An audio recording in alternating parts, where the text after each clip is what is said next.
Écoutez Sirot Chalek Rav Dalet, deuxième sira sur Devarim. Dans cette sira, le Rabbi va s'arrêter sur le Rashi du début de la paracha qui dit, sur le verset Rav Lachem Shevet Ba'arazé, ça suffit pour vous d'être installé devant cette montagne. Rashi dit, ça veut dire, d'abord c'est son sens simple, c'est-à-dire c'est suffisant, vous êtes resté suffisamment de temps ici. Et Rashi donne une autre explication de la Haggadah qui dit, vous avez beaucoup de grandeur et de récompense du fait d'être resté ici. Vous avez construit le Mishkan, la Menorah avec tous les ustensiles. Vous avez reçu la Torah, vous avez nommé un Sanhedrin avec des chefs de milliers, des chefs de centaines. Première question que le Rabbi pose ici, c'est pourquoi rajouter une deuxième explication. Rachid donne une première explication, il dit ça veut dire ça fait assez de temps, c'est suffisant pour vous, vous devez partir. Pourquoi il rajoute une explication de la Haggadah? Vous avez un mérite. C'est vrai que c'est pas écrit Dai, c'est écrit Rav Lachem, c'est beaucoup, mais c'est aussi écrit à d'autres endroits et Rachid n'a jamais mentionné autant de détails. Donc qu'est-ce qui se passe ici? Maintenant, quand Rachid vient mentionner la grandeur avec le Mishkan, la Torah, etc., pourquoi il ne mentionne pas ce qui est lié directement avec cette montagne? Et ce que le verset lui-même dit. Le verset dit, il y a un peuple qui a entendu une voix divine de la montagne. C'est ça qui s'est passé devant cette montagne.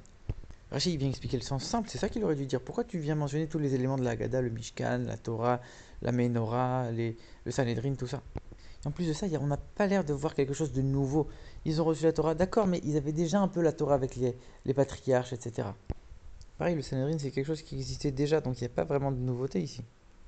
Maintenant, le Rabbi vient poser d'autres questions. Pourquoi Rachid note tous ces détails dans cet ordre-là? D'abord le Mishkan, après le fait d'avoir reçu la Torah, et après le Sanhedrin. C'est pas du tout l'ordre chronologique. On sait que d'abord ils ont reçu la Torah, ensuite ils ont nommé le Sanhedrin, et après ils ont construit le Mishkan. Une autre question, c'est pourquoi Rachid il sépare la Menorah des autres ustensiles. Il dit vous avez construit le Mishkan avec ses ustensiles, et il rajoute, il dit vous avez construit le Mishkan, la Menorah et les ustensiles du Mishkan. Pourquoi tu sépares la Menorah? Elle fait partie des ustensiles. Une autre question que le Rabbi pose, pourquoi ici ne mentionner que les chefs de milliers et les chefs de centaines? Il y a des chefs de cinquantaines et des chefs de dizaines aussi. Pourquoi tu ne les mentionnes pas? Et ce qui est incroyable, c'est que ces trois derniers points, quand on regarde la source de Rashi qui est le Sifri il mentionne exactement le contraire. C'est-à-dire qu'il va mentionner les trois points dans l'ordre chronologique, pas comme Rashi.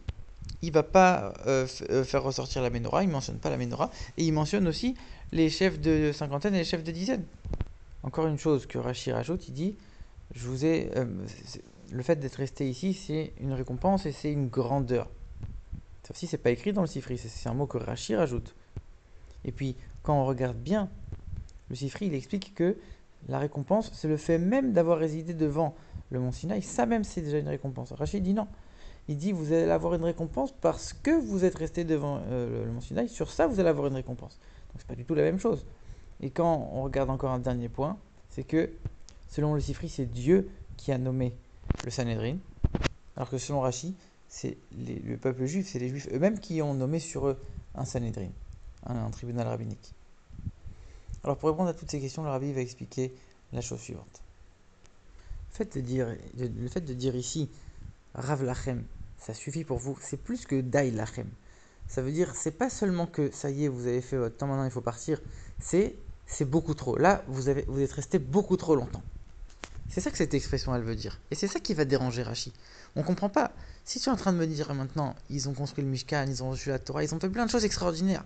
Ils se sont renforcés dans la Torah et les mitzvot, ils ont eu le mont Sinaï en face d'eux qui leur a rappelé la présence de Dieu, le don de la Torah en permanence. C'était extraordinaire. Pourquoi tu dis c'est beaucoup trop, il faut partir? Pourquoi? Alors ici, il faut comprendre bien le contexte. Moshe Rabbeinu, il est en train de remettre les choses dans le contexte. Ils sont juste à la frontière d'Eretz Israël. Il est en train de leur repasser l'histoire étape par étape. Et quand on regarde dans le Chumash lui-même, dans la Torah, c'est écrit nulle part comment ils sont partis, à cause de quoi ils sont partis. Est-ce que ça fait longtemps, pas longtemps, ça faisait trop longtemps? Et c'est ça que Moshe il veut leur mentionner, il veut leur expliquer quelque chose qui n'a pas été dit auparavant.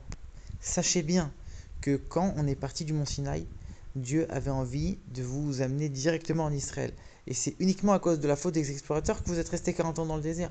Mais Dieu, il avait vraiment envie de vous amener. C'est quoi la preuve? C'est que malgré tous les dévoilements, malgré toutes les choses extraordinaires qu'il y avait devant ce mont Sinaï, Dieu, il n'a pas considéré tous ses bienfaits et il a dit c'est trop longtemps, ça fait déjà beaucoup trop longtemps que vous êtes devant cette montagne, il faut courir en Israël, il faut se dépêcher, on fait tout pour partir, on est déjà en retard pour aller en Israël. pour montrer à quel point Dieu était convaincu, était décidé à les emmener le plus rapidement possible en Israël, et c'est uniquement à cause de leur faute qu'ils sont restés dans le désert.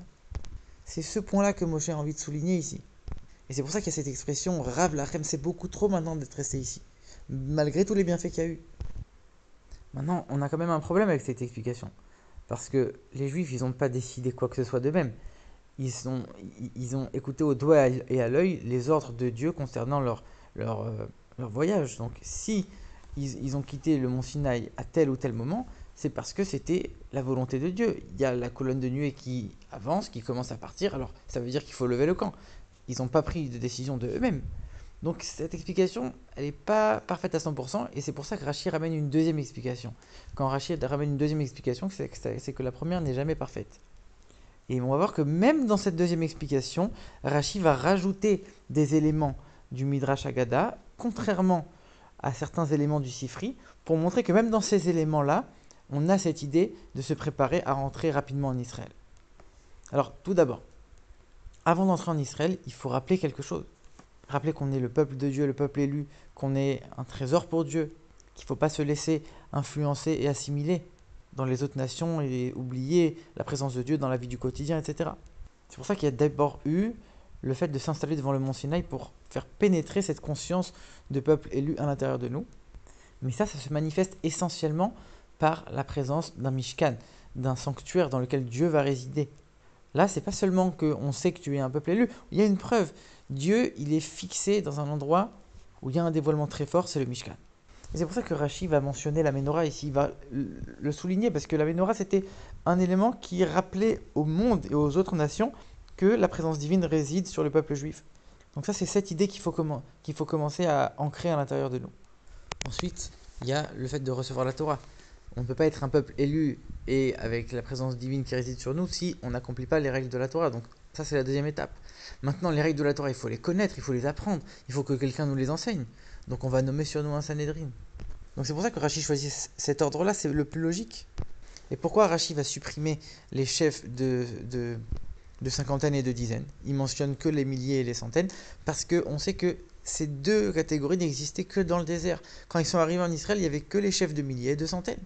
C'est-à-dire que quand on est en déplacement dans le désert, on avait besoin, c'était encore le début, il y avait encore besoin de plusieurs petits groupes de personnes, quelqu'un qui va les diriger.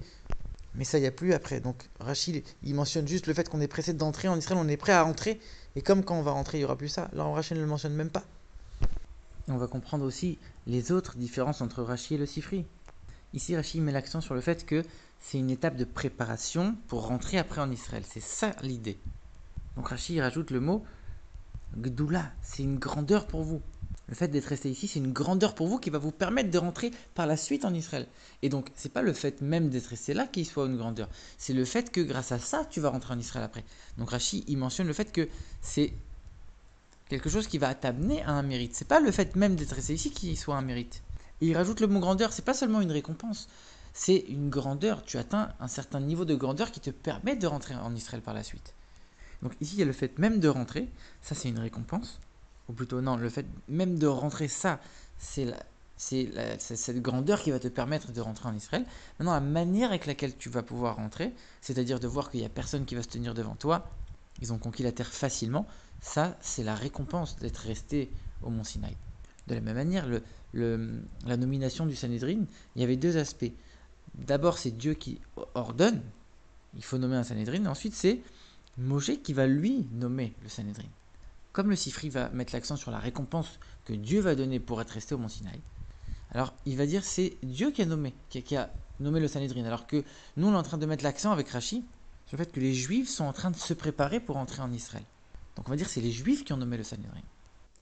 Là on a terminé pour les questions. Maintenant, les enseignements qu'on peut tirer de ce Rashi, c'est que encore une fois on nous dit tu es resté trop longtemps ici. De manière spirituelle, il faut savoir que il ne faut jamais stagner au même niveau spirituel. C'est beaucoup trop de temps que tu es resté ici. Maintenant, il faut commencer à avancer. Il ne faut pas rester au même niveau spirituel sans jamais bouger, sans jamais progresser. Il faut constamment évoluer et avancer. Ensuite, un autre enseignement sur ce Rashi, c'est qu'on sait que sur un même verset, toutes les explications de ce verset sont forcément liées. Et ici, le fait de dire qu'on était pressé de rentrer en Israël, et la deuxième explication de dire pendant cette période où on était devant le mont Sinaï, on s'est préparé énormément à rentrer en Israël. Les deux sont bien sûr liés. Et ici, le rabbi rappelle un grand principe, c'est que le peuple juif est fondamentalement lié à la terre d'Israël. C'est très différent des autres peuples. Les autres peuples ne sont définis par leur terre que parce qu'ils y habitent. Ça veut dire qu'ils n'ont pas de lien profond entre leur existence et leur terre. Il se trouve qu'ils habitent, ils vivent sur une certaine parcelle de terre, et donc du coup ils doivent se battre pour maintenir cette parcelle, pour l'entretenir, pour ne pas se la voir conquérir par d'autres nations, et ça devient leur terre parce qu'ils y vivent. Le peuple juif, c'est très différent. Avant même d'arriver en Israël, c'était déjà leur terre. Parce qu'il y a un lien profond entre la terre d'Israël et le peuple juif.